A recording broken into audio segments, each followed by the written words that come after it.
नमस्कार दोस्तों सावन का महीना 4 जुलाई 2023 से शुरू हो रहा है। सावन में शिव जी की पूजा का ही विशेष महत्व है। सावन में भगवान शिव को जल अर्पित करते समय कुछ बातों का विशेष रूप से ध्यान रखना चाहिए। जल अर्पित करते समय किस पात्र का इस्तेमाल करना चाहिए। शिव जी को जल चढ़ाते समय ध्यान रखें कि जल हमेशा कलश से ही चढ़ाएं। शिव जी का अभिषेक करने के लिए तांबे का पात्र सबसे अच्छा माना जाता है। कांसे या चांदी के पात्र से अभिषेक करना भी शुभ माना जाता है, लेकिन जल अभिषेक के लिए कभी भी स्टील का बर्तन इस्तेमाल नहीं करना चाहिए। लेकिन याद रहे कि तांबे के बर्तन से कभी भी दूध का अभिषेक नहीं करना चाहिए, क्योंकि ये अशुभ माना जाता है। और हमेशा बैठकर ही जल चढ़ाएं।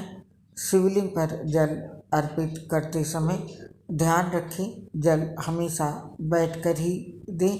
यहाँ तक कि रुद्राभिषेक करते समय भी खड़े नहीं होना चाहिए। बता दें कि पुराणों के अनुसार शिवलिंग पर खड़े होकर जल चढ़ाने से ये शिव जी को समर्पित नहीं होता है और इसका पुण्य नहीं मिलता है।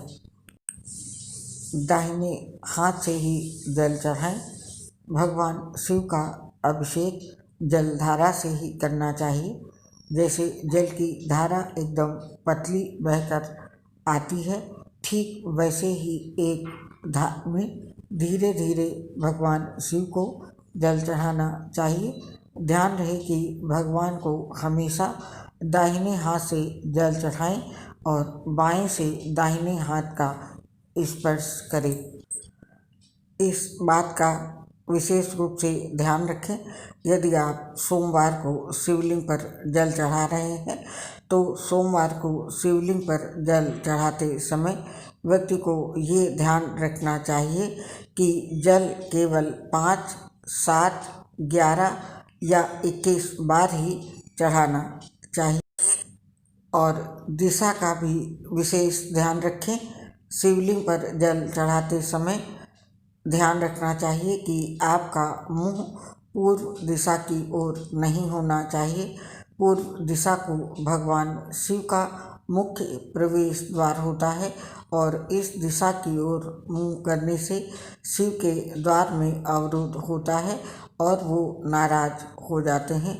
ध्यान रहे कि जल देते समय मुंह उत्तर दिशा की ओर हो, क्योंकि उत्तर दिशा को शिव जी का बायां अंग माना जाता है, जो माँ पार्वती को समर्पित है।